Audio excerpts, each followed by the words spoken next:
ಬೆಂಗಳೂರಿನಲ್ಲಿ ಕಳೆದ 4-5 ದಿನಗಳಿಂದ ಪೂರ್ವ ಮುಂಗಾರು ಭರ್ಜರಿಯಾಗಿ ಸುರಿತಾ ಇದೆ. ಇದರಿಂದ ಅನಾಹುತಗಳು ಕೂಡ ಆಗ್ತಾ ಇದೆ. ಕೆಲವು ಕಡೆ ದೊಡ್ಡ ದೊಡ್ಡ ಮರಗಳು ಧರೆಗುರುಳಿದರೆ ಇನ್ನು ಕೆಲವು ಕಡೆ ಮನೆಗಳಿಗೆ ನೀರು ನುಗ್ಗಿದೆ. ಈ ಎಲ್ಲ ಅನಾಹುತಗಳನ್ನು ಗಮನಿಸಿದಂತಹ ಬಿಬಿಎಂಪಿ ಎಲ್ಲ ವಲಯಗಳ ಅಧಿಕಾರಿಗಳ ಜೊತೆ ಸಭೆಯನ್ನು ನಡೆಸಿದ್ದಾರೆ. ಮುಂಬರುವಂತಹ ಮುಂಗಾರು ಮಳೆಯನ್ನು ತಡೆಯುವ ನಿಟ್ಟಿನಲ್ಲಿ ಕೈಗೊಳ್ಳಬೇಕಾದ ಕ್ರಮಗಳ ಬಗ್ಗೆ ಮುಖ್ಯ ಆಯುಕ್ತರು ಚರ್ಚೆಯನ್ನು ನಡೆಸಿದ್ದಾರೆ. ಸಭೆಯ ಡೀಟೇಲ್ಸ್ ಇಲ್ಲಿದೆ ನೋಡಿ. ಮಳೆ ಅವಾಂತರಕ್ಕೆ ಬಿಬಿಎಂಪಿ ಅಲರ್ಟ್. 8 ವಲಯ ಅಧಿಕಾರಿಗಳ ಜೊತೆ ಕಮಿಷನರ್ ಸಭೆ. ರಾಜ್ಯ ರಾಜಧಾನಿಯಲ್ಲಿ ಕಳೆದ 3-4 ದಿನದಿಂದ ಮಳೆ ಸುರಿದು ಹಲವು ಅವಾಂತರಗಳು ಸೃಷ್ಟಿಯಾಗಿತ್ತು. ಮಳೆಗೆ ಮರಗಳು ಬಿದ್ದು ಸಮಸ್ಯೆಯಾದ್ರೆ ಅಂಡರ್ಪಾಸ್ ರಸ್ತೆಗಳಲ್ಲಿ ನೀರು ನಿಂತು ಜನ ಪರದಾಡಿದ್ರು. ಮಳೆಯಿಂದಾದ ಅವಾಂತರಗಳ ಬಗ್ಗೆ ಪಬ್ಲಿಕ್ ಟಿವಿ ನಿರಂತರ ವರದಿ ಬೆನ್ನಲ್ಲೇ ಅಲರ್ಟ್ ಆದ ಬಿಬಿಎಂಪಿ 8 ವಲಯಗಳ ಅಧಿಕಾರಿಗಳ ಸಭೆ ನಡೆಸಿದೆ. ಮಳೆ ನೀರಿನ ನಿರ್ವಹಣೆ, ಮಳೆಗಾಲದ ಸಿದ್ಧತೆಗಳ ಬಗ್ಗೆ ಬಿಬಿಎಂಪಿ ಆಯುಕ್ತ ತುಷಾರ್ ಗಿರಿನಾಥ್ ನೇತೃತ್ವದಲ್ಲಿ ಸಭೆ ನಡೆಸಿ ಮಳೆಗಾಲದ ಸಿದ್ಧತೆಗಳ ಬಗ್ಗೆ ಮಾಹಿತಿ ಪಡೆದರು.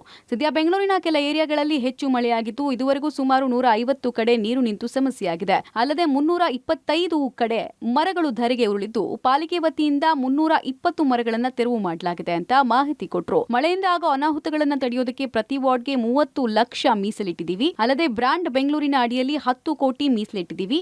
ಮಳೆ ಸಮಸ್ಯೆಗಳನ್ನು ಎದುರಿಸೋದಕ್ಕೆ ಸಜ್ಜಾಗಿದ್ದೀವಿ. ಅಲ್ಲದೆ ಶಿಥಿಲಾವಸ್ಥೆ ತಲುಪಿರುವ ಕಟ್ಟಡಗಳ ತೆರವಿಗೂ ಸೂಚಿಸಲಾಗಿದೆ ಅಂತ ಹೇಳಿದರು.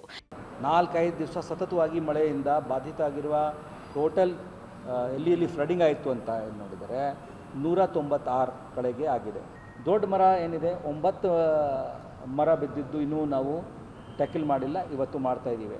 ಸೊ ಟೋಟಲ್ ನೋಡಿದರೆ 50 ಟೊಂಗೆಗಳು 9 ಟ್ರೀಗಳು ಈಗ ಕಟ್ ಮಾಡ್ತಾ ಇದ್ದೇವೆ. ಇವತ್ತು ಎಲ್ಲ ಕಂಪ್ಲೀಟ್ ಆಗ್ಬೋದು. ಬ್ರ್ಯಾಂಡ್ ಬೆಂಗಳೂರು ಅಡಿಯಲ್ಲಿ ನಾವು 10 ಕೋಟಿ ಬಜೆಟ್ ಡಿಸಾಸ್ಟರ್ ಮ್ಯಾನೇಜ್ಮೆಂಟ್ಗೆ ಸುದೃಢ ಮಾಡಲಿಕ್ಕೆ ಇಟ್ಕೊಂಡಿದ್ದೇವೆ.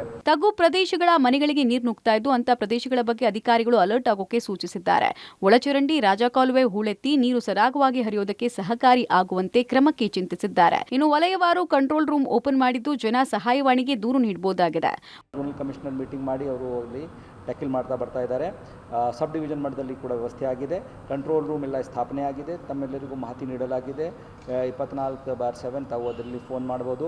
ಒಟ್ನಲ್ಲಿ ಗಡ್ಡಕ್ಕೆ ಬೆಂಕಿ ಬಿದ್ದ ಮೇಲೆ ಬಾವಿ ತೋಡಿದ್ರು ಅನ್ನೋ ನೀತಿಯಿಂದ ಸಿಟಿ ಜನರ ಕೆಂಗಣಿಗೆ ಗುರಿಯಾಗಿದ್ದ ಪಾಲಿಕೆ ಇದೀಗ ಅಲರ್ಟ್ ಆಗಿದೆ. ಈ ಬಾರಿಯ ಮಳೆಗಾಲವನ್ನ ಹೇಗೆ ನಿಭಾಯಿಸುತ್ತೆ ಅನ್ನೋದನ್ನ ಕಾದು ನೋಡಬೇಕಾಗಿದೆ. Lokesh, public TV, Bengaluru.